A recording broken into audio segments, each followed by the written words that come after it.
Chapter 30, On Parole. I was awakened, indeed we were all awakened, for I could see even the sentinel shake himself together from where he had fallen against the doorpost, by a clear, hearty voice hailing us from the margin of the wood. "Blockhouse ahoy!" it cried. "Here's the doctor!" And the doctor it was. Although I was glad to hear the sound, yet my gladness was not without admixture.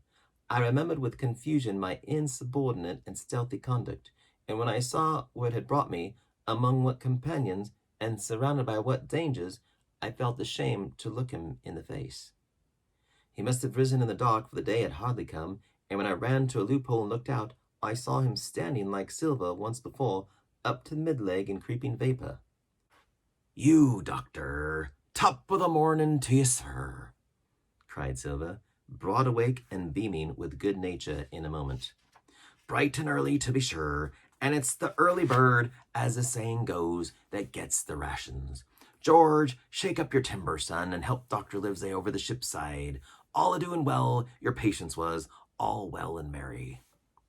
So he padded on, standing on the hilltop, with his crutch under his elbow and one hand upon the side of the log house, quite the old John in voice, manner, and expression. "We've got a surprise for you too, sir," he continued. "We've a little stranger here, hee, a new boarder and lodger, sir, and looking fit and taut as a fiddle. Slept like a supercargo, he did, right alongside of John. Stem to stem he was all night." Dr. Livesey was by this time across the stockade and pretty near the cook, and I could hear the alteration in his voice as he said, "Not Jim?" "The very same Jim as ever was," said Silver. The doctor stopped outright, although he did not speak, and it was some seconds before he seemed able to move on.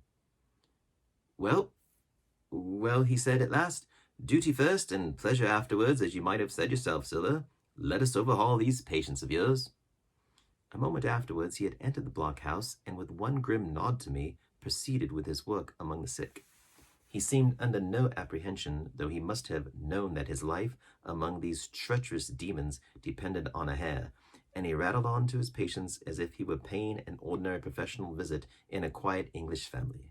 His manner, I suppose, reacted on the men, for they behaved to him as if nothing had occurred, as if he were still ship's doctor, and they still faithful hands before the mast. "You're doing well, my friend," he said to the fellow with the bandaged head, "and if ever any person had a close shave, it was you. Your head must be as hard as iron. Well, George, how goes it? You're a pretty color, certainly. Why, your liver, man, is upside down. Did you take that medicine? Did he take that medicine, men?" "Aye, aye, sir, he took it, sure enough," returned Morgan. "Because, you see, since I'm a mutineer's doctor, or prison doctor, as I prefer to call it," says Dr. Livesey in his pleasantest way, "I make it a point of honor not to lose a man for King George, God bless him, and the gallows." The rogues looked at each other, but swallowed the home thrust in silence. "Dick don't feel well, sir," said one. "Don't he?" replied the doctor. "Well, step up here, Dick, and let me see your tongue. No, I should be surprised if he did. The man's tongue is fit to frighten the French. Another fever." "Taw there," said Morgan. "That come to spoiling Bibles." "Tch, that comes, as you call it, of being arrant asses," retorted the doctor, "and not having sense enough to know honest air from poison, and the dry land from a vile, pestiferous slough. I think it most probable, though, of course, it's only an opinion, that you'll all have the deuce to pay before you get that malaria out of your systems. Camp in a bog, would you? Silver, I'm surprised at you. You're less a fool than many, take you all round, but you don't appear to me to have the rudiments of a notion of the rules of health." "Well," he added, after he had dosed them round, they had taken his prescriptions with really laughable humility, more like charity schoolchildren than blood-guilty mutineers and pirates. "Well, that's done for today, and now I should wish to have a talk with that boy, please." And he nodded his head in my direction carelessly. George Merry was at the door, spitting and spluttering over some bad-tasted medicine, but at the first word of the doctor's proposal, he swung round with a deep flush and cried, "No!" and swore. Silver struck the bell with his open hand. "Silence!" he roared, and looked about him positively like a lion. "Doctor," he went on in his usual tones, I was a-thinking of that, knowing as how you had a fancy for the boy. We're all humbly grateful for your kindness, and as you see, puts faith in you and takes the drugs down like that much grog. And I take it I've found a way as'll suit all. Hawkins, will you give me your word of honor as a young gentleman, for a young gentleman you are, although poor born, your word of honor not to slip your cable? I readily gave the pledge required. Then, doctor, said Silva, you just step outside of that stockade, and once you're there, I'll bring the boy down on the inside and reckon you can yarn through the spars.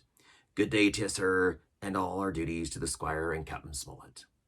The explosion of disapproval, which nothing but Silva's black looks had restrained, broke out immediately the doctor had left the house. Silva was roundly accused of playing double, of trying to make a separate peace for himself, of sacrificing the interests of his accomplices and victims, and, in one word, of the identical exact thing that he was doing. It seemed to me so obvious in this case that I could not imagine how he was to turn their anger. But he was twice the man the rest were, and his last night's victory had given him a huge preponderance on their minds. He called them all the fools and dolts you can imagine, said it was necessary I should talk to the doctor, flooded the chart in their faces, asked them if they could afford to break the treaty the very day they were bound to treasure hunting. No, by thunder, he cried. It's us must break the treaty when the time comes. Until then, I'll gammon the doctor if I have to ile his boots with brandy. And then he bade them get the fire lit and stalked out upon his crutch with his hand on my shoulder, leaving them in a disarray and silenced by his volubility rather than convinced. Slow, lad, slow, he said. They might round upon us in a twinkle of an eye if we was seen to hurry. Very deliberately, then, did we advance across the sand to where the doctor awaited us on the other side of the stockade, and as soon as we were within easy speaking distance, Silva stopped. You'll make a note of this here also, doctor, says he, and the boy'll tell you how I saved his life, and were deposed for it too, and you may lay to that. Doctor, when a man's steering as near the wind as me, playing chuck farthen with the last breath in his body, like you wouldn't think it too much mayhap to give him one good word, you'll please bear in mind it's not my life only now, it's that boy's into the bargain, and you'll speak me fair, doctor, and give me a bit of hope to go on for the sake of mercy. Silva was a changed man once he was out there and had his back to his friends and the blockhouse. His cheeks seemed to have fallen in. His voice trembled. Never was a soul more dead in earnest. Why, John, you're not afraid? Asked Dr. Livesey. Doctor, I'm no coward, no, not I, not so much. And he snapped his fingers. If I was, I wouldn't say it. But I'll own up fairly I've the shakes upon me for the gallows. You're a good man and a true. I never seen a better man. And you'll not forget what I done good, not any more than you'll forget the bad, I know. And I step aside, see here, and leave you and Jim alone. And you'll put that down for me too, for it's a long stretch as that. So saying, he stepped back a little way, till he was out of earshot, and there sat down upon a tree stump and began to whistle, spinning round now and again upon his seat so as to command a sight sometimes of me and the doctor, and sometimes of his unruly ruffians as they went to and fro in the sand between the fire, which they were busy rekindling, and the house, from which they brought forth pork and bread to make the breakfast. So, Jim, said the doctor sadly, here you are, as you have brewed, so shall you drink, my boy. Heaven knows I cannot find it in my heart to blame you, but this much I will say, be it kind or unkind, when Captain Smollett was well, you dared not have gone off, and when he was ill and couldn't help it, by George, it was downright cowardly. I will own that I here began to weep. Doctor, I said, you might spare me. I have blamed myself enough. My life's forfeit anyway, and I should have been dead by now if Silva hadn't stood for me. And doctor, believe this, I can die, and I dare say I deserve it. But what I fear is torture, if they come to torture me. Jim, the doctor interrupted, and his voice was quite changed.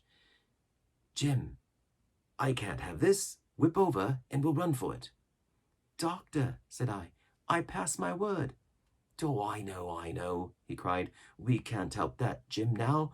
I'll take it on my shoulders. Holus bolus blamin' shame, my boy. But stay here.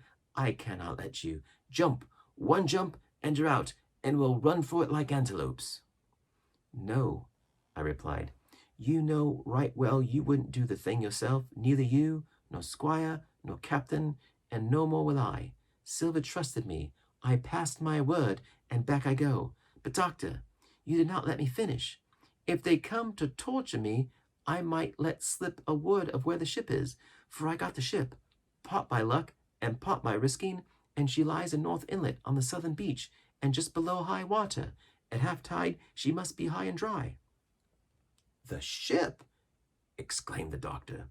Rapidly I described to him my adventures, and he heard me out in silence. "There's a kind of fate in this," he observed when I had done. "Every step it's you that saves our lives. And do you suppose, by any chance, that we are going to let you lose yours? That would be a poor return, my boy. You found out the plot. You found Ben Gunn, the best deed that ever you did or will do, though you live to be 90. Oh, by Jupiter! And talking of Ben Gunn, why, this is the mischief in person." "Silver!" he cried. "Silver! I'll give you a piece of advice," he continued as the cook drew near again. "Don't you be in any great hurry after that treasure." "Why, sir, I do my possible, which that ain't," said Silver. "I can only, asking your pardon, save my life and the boys by seeking for that treasure, and you may lay to that." "Well, Silver," replied the doctor, "if that is so, I'll go one step further. Look out for squalls when you find it." "Sir," said Silver, "as between man and man, that's too much and too little. What you're after, why you left the blockhouse, why you giving me that there chart, I don't know now, do I? And yet I done your bidding with my eyes shut, and never a word of hope. But no, this here's too much. If you won't tell me what you mean plain out, just say so, and I'll leave the helm." "No," said the doctor musingly. "I've no right to say more. It's not my secret, you see, Silver, or I give you my word I'd tell it to you. But I'll go as far with you as I dare go, and a step beyond, for I'll have my wig sorted by the captain, or I'm mistaken. And first, I'll give you a bit of hope. Silver, if we both get alive out of this wolf trap, I'll do my best to save you, short of perjury." Silver's face was radiant. "You couldn't say more, I'm sure, sir. Not if you was my mother," he cried. "Well, that's my first concession," added the doctor. "My second is a piece of advice. Keep the boy close beside you, and when you need help, halloo. I'm off to seek it for you, and that itself will show you if I speak at random. Goodbye, Jim." Dr. Livesey shook hands with me through the stockade, nodded to Silver, and set off at a brisk pace into the wood. End of chapter 30.